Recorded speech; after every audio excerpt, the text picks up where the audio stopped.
Hey everybody, welcome to my channel. My name is T and this is PntTV Reacts. This of course is my reaction to Gentleman Jack episode 6.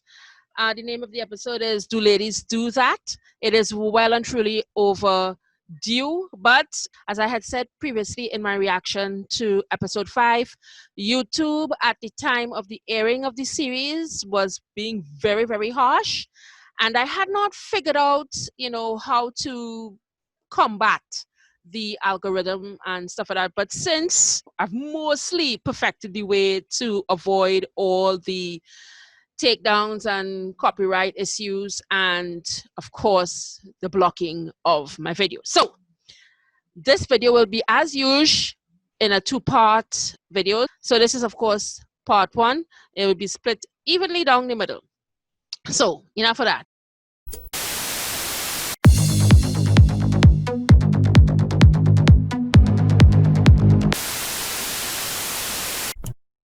If you are new, I just want to take a moment to thank you for stopping by and taking a look at my reaction. And if you can see on my screen right now, these are all the places where you can find, well, some of the places where you can find me.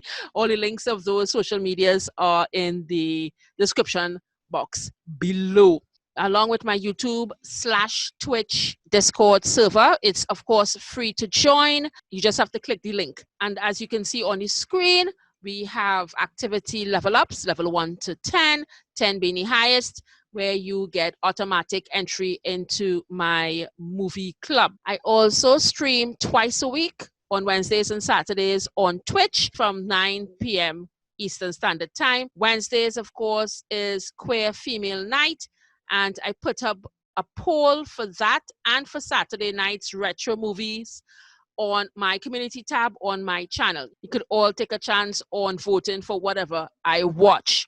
Now, just before I start, I just want to lastly mention that if you want to help my channel, help me, help the equipment fund that I have started, you can do so in 2 ways. You can make one-time donations to my PayPal Me account. And if you like the video you're watching and would like to watch the uncut version of the uncut full reaction to this and many more of my reaction videos, you can do so by going to my Patreon account and checking out which tier is suitable to you.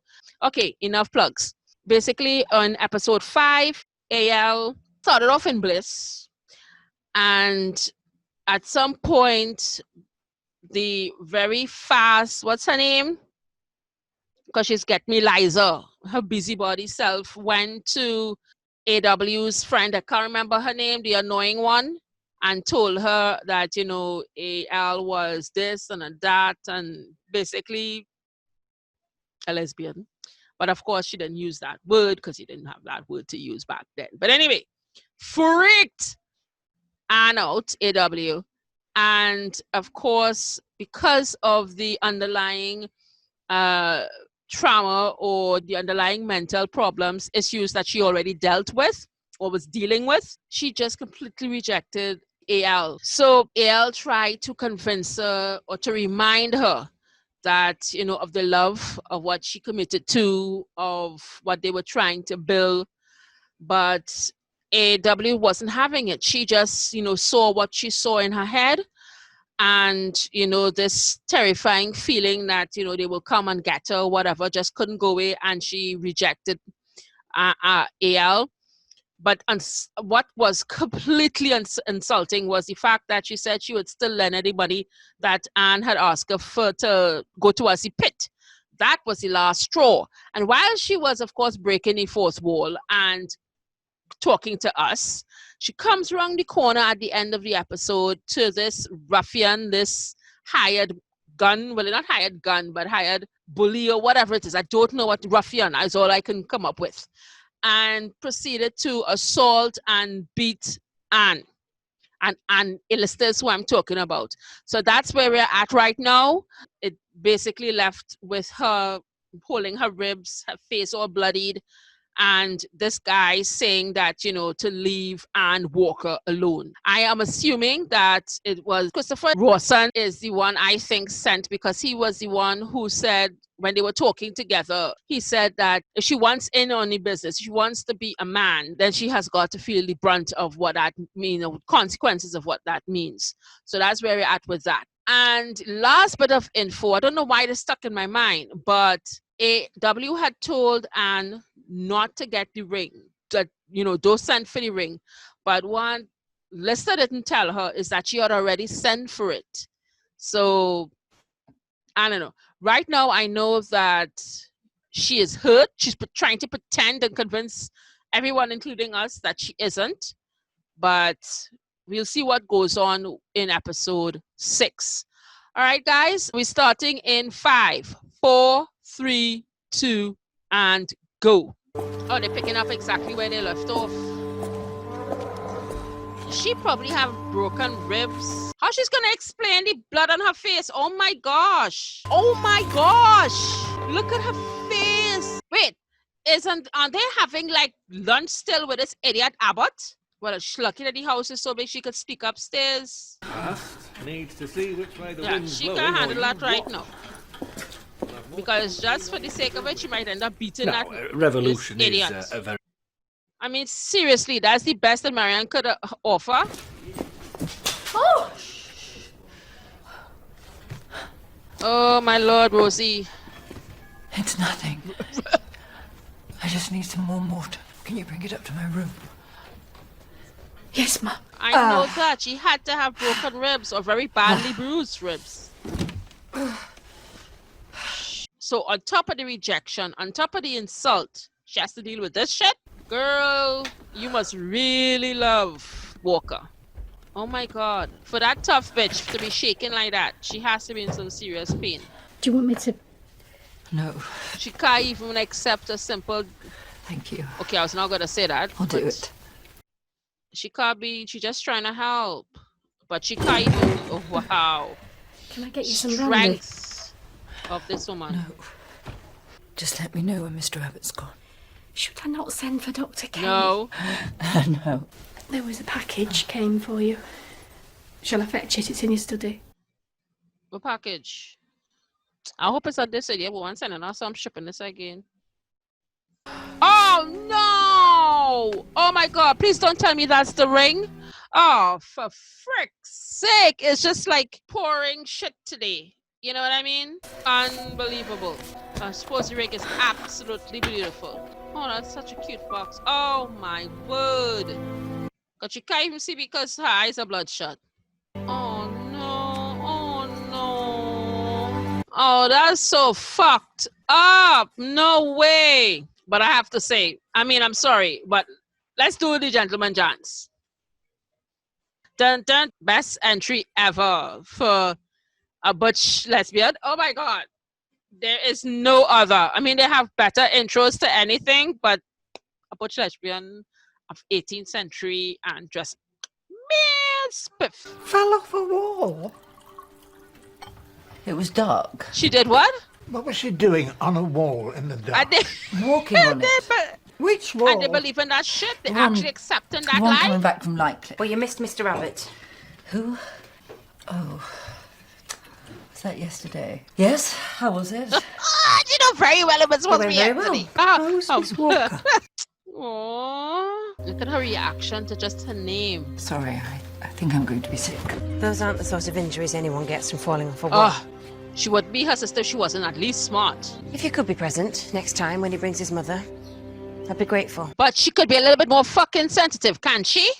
Because she knows she lying. She knows she went through something. Since I am more eager than ever to be Mary, off, Mary, I am Mary, keen to acquire Mary. a groom, which you will recall I have been without. I should like a good, strong English groom who would do anything in the world for me. Dearest Fred, there is a man who might suit with Her our neighbours, the Ex-best, Kinnesleys, well, and is a her native best of friend and Lawton. ex-lover. A remarkably handsome young man called Thomas Beach. And it's Mariana Lawton. Tell me if I'm wrong, but it's not her name. Tell me, Fred, is it Miss Walker of Crownest with whom you plan to travel? Is she fast? No, Mary, it isn't. Turns out Mariana may have found me a groom. Oh, I'll put him on wages straight away, and then I can be off again whenever. Mr. Rawson's servant left you a note. Oh my God. What does he want? A piss up his ass? I don't know. To discuss the terms of the co-lease. Again. I couldn't warn to Mr. Abbott, but if she likes him, and she seems to, it would be a great comfort to me to know you're both settled. You know that's not going to happen with a man. I'm afraid it may all be off between me and Miss Walker. Us setting up home together. I think she may be too nervous and insipid for me. Bruh.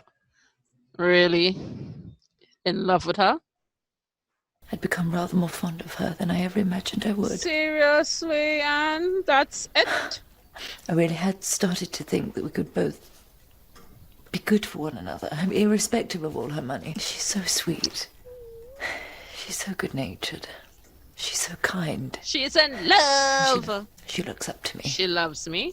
I certainly do her more good than any single one of her tribe of relations. I hear. Well then, All of them. They filled her head with nonsense. Yep. They have indeed. Nasty nonsense about me, till she doesn't know whether she's coming or going.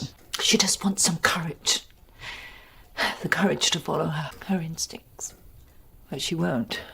She'll just stay there, surrounded by them, and her world will just get smaller and sadder, until one day there'll be nothing left. She'll be as dry as a stick, and then she'll just disappear. I could make her so happy. Yes, you can. But what's the point? She barely has the courage to step outside her own front door. That's it. It's all off. well then, who will you travel with? No one. Myself. You mean alone? It's like, oh my God, alone? People do that? I'll take Eugenie and this groom, this Thomas Beach. I'll see what Providence throws at me this time. Oh, she's so running away. It's a big step for her, moving in here. And if her family aren't sympathetic, maybe it's for the best. I knew that her aunt knew. Of course her aunt knew. I mean, she might know, but she definitely knows. I mean, so she's saying it's a big step for her. You understand? So it's either you have patience or maybe that's the way you should let it be. Samuel. In the walls, man. After a fashion. Why she ain't telling nobody? So, it's all sorted out for Friday down at the Stag's Head. There's been plenty of interest. The Mann brothers, particularly. Very keen to put in a bid. I want to put the pit sinking on hold. The Rawsons got back to me. Surely you've given them more than enough time to respond. It's not like you to go back on a decision once it's been made. Exactly. My circumstances and my priorities have altered somewhat. Yeah, like I need to run away now. Learning to make dresses. Size of that thing. If she likes me, she'll want me to start Monday. 25 shillings a year plus board. I don't want to go. Well, I won't see anyone all week. You'll see me. If Mr. Bateman likes merchandise, I'll be supplying to him regularly. I might be down here every 5 minutes. What have you been feeding them on? Yeah, a human or two. All sorts. Well, not human or two, just one particular human. We smell romance. We smell romance. They're cute together. Anyone who looks at a woman with lustful intent and already... This has to be a dream. And it has to be Ann Walker's dream, because only her will companies... You are going to die. No! Told you. Didn't I tell you? You've had a nightmare. It was so real. Stop it, Anne. Anne, what is it? What is it? What is it? Mr. Rawson. Oh dear, what happened? You should see the other fella. I love daddies who like that. It's like, you should see the other fella. So it's Jeremiah is the mild-mannered one, and Christopher is Has your position altered? Big a-hole. Yours might have. Did he? Why? Having had time to dwell upon it. Oddly I enough, wonder if Mr. he Rawson, knew. my position has altered, but only very slightly, and not for any reason your brother might fathom. I'm prepared to offer you an abatement on the price of the upper bed. However, I'm not prepared to compromise on the price of the lower bed. Neither of these requests are unreasonable. Only someone with something to hide would think they were. I'll talk to him again. Perhaps an abatement on the price of the upper bed will do the trick. Are we not singing our own pit? I'm going my way. I am I running don't know away. what's going on with Miss Walker. She blows hot and cold. difficult for her with her family. I never leave her alone, and they put ridiculous ideas in her head. She had said I could borrow the money, but I can't. And I didn't fall off a wall. I was beaten up by a thug. Someone must have paid to do it. Oh my God! I assume by I'm such an idiot. divorce. I wouldn't put anything past Christopher because he thinks he can get away with anything. You know, it was him who caused the accident as well.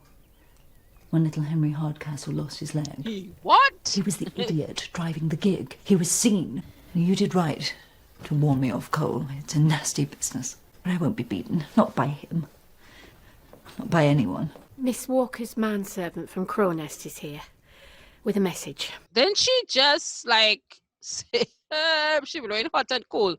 Nobody minute. Anything go wrong with her? You know, they calling fan. Wait, there's a new one. This not the jackass that was there before. Who's that? I didn't realise Anne was so ill. None of us did. It's so much worse than last time. Which one is this? This is Christopher Jeremiah's daughter. She had a terrible nightmare. Apparently she won't tell anyone what it was about. She says she can hear voices. Excuse?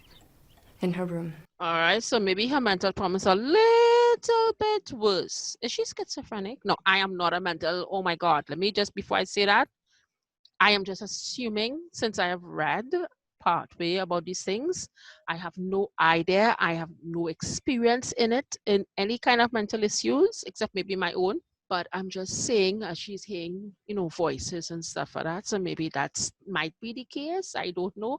You all out there who are more obvious experts may enlighten me as to what you all think she may have or may suffer from.